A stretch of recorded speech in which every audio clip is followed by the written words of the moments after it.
얼마 전 온라인 커뮤니티에 대한민국 영구 미제 사건으로 남은 개구리 소년 실종 사건과 관련해 흉기와 범인을 추론한 글이 올라와 큰 관심을 끌었는데요. 이 가운데 또 다른 누리꾼이 31년 전 개구리 소년 목격자 4명 중 1명입니다 라는 글을 올려 화제가 되고 있습니다. 글쓴이 A씨는 본인이 현재 48살이며 사건이 발생한 1991년 당시 고등학교 1학년 학생이었다고 하는데요. 해당 내용을 2006년, 2007년경에 SBS 그것이 알고 싶다에 제보하고 2000년쯤 대구경찰서에 문의해 담당자를 바꿔달라고 했지만 연락이 오지 않았으며 2020년 대구경찰청 미제사건 전담팀에게도 제보했고 2010년엔 다음 개구리 소년 찾기 카페에 올렸다가 강제 퇴장을 당했다고 합니다. 대체 무슨 내용이길래 그런가 했더니 이전 제보와 추측들과는 달리 뜬금없이 서울에서 5명의 아이들을 봤다는 건데요. A씨는 1991년 3월 말경 저는 3시 30분에서 4시 30분쯤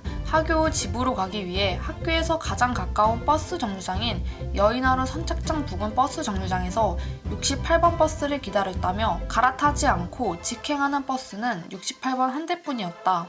68번 버스는 여의도에서 노량진을 통해서 강남으로 가는 버스라고 노선도를 공개했습니다. 당시 A씨가 버스를 기다리고 있을 때 신대방동에서 서울역까지 가는 145번 또는 76번 버스가 정차했고 버스 밖에서 열린 창으로 내부를 들여다본 A씨는 맨 뒷자리에 앉아있는 아이들 5명을 보았다고 합니다. 여기서 아이들 5명은 실종된 개구리 소년 5명입니다. A씨는 그 아이들을 앵벌이 같았다고 표현하며 애들 얼굴이 며칠 동안 세수를 안 한 때국물이 가득한 상태의 얼굴이었다. A씨는 그중 가장 퉁퉁한 아이의 액션이 너무 커서 시선이 자연스럽게 갔다고 설명했습니다. 또한 아이들과 같이 동승한 20대 남성 2명이 있었다고 하는데요. 20대 중후반에 키는 170cm 중반, 마른 몸매의 스포츠 머리, 바지까지 정확히 기억했습니다. 남자 1명은 온순했지만 또 다른 1명은 눈매가 매우 날카로웠고 그 상황 자체가 이상했다고 하는데요. 노숙자 같은 아이들과 그들을 감시하는 남자 둘, 그렇기에 세심히 살펴봤다고 합니다. 그 당시 앵벌이가 한참 논란이 되었던 때라 그렇게만 생각한 듯합니다. 이후 아이들이 사라진 지 일주일째 되었다라는 방송을 보게 되었고 A씨는 실종된 개구리 소년 아이들이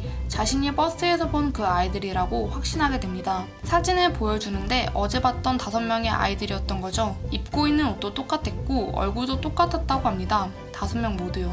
소년들을 봤다는 10건의 제보 중 같은 버스 이동 시간대, 같은 버스 번호, 각기 다른 정류장에 3-4명의 제보자가 있었기에 안심하고 금방 찾겠구나라는 생각에 수화기를 내려놓았다고 합니다. A씨는 그날 분명 아이들은 서울에 있었고 언론에 노출되자 어느 순간 살해된 것이라고 확신했습니다. 그러면서 신대방동과 서울역을 눈여겨봐야 한다고 덧붙였는데요. 당시 버스 운전기사님을 찾으면 분명 단서가 나올 것이라는 주장입니다. A씨 제외 제보자 모두가 해당 버스 탑승객이었기 때문이죠. 그러나 아이들의 유골 발견 시점이나 장소를 생각한다면 이 목격담은 그다지 신빙성이 없다고 보는 의견이 다수입니다. 대구에서 서울로 데려갔다가 다시 대구로 와서 아이들을 살해했을 가능성도 매우 적고 무엇보다 부검 결과 사망 추정 날짜는 아이들의 실종일이라고 합니다. 그래도 미제 사건인 만큼 여러 방면으로 시각을 넓혀야겠죠. 아이들의 억울한 죽음이 뒤늦게나마 꼭 해결됐으면 합니다.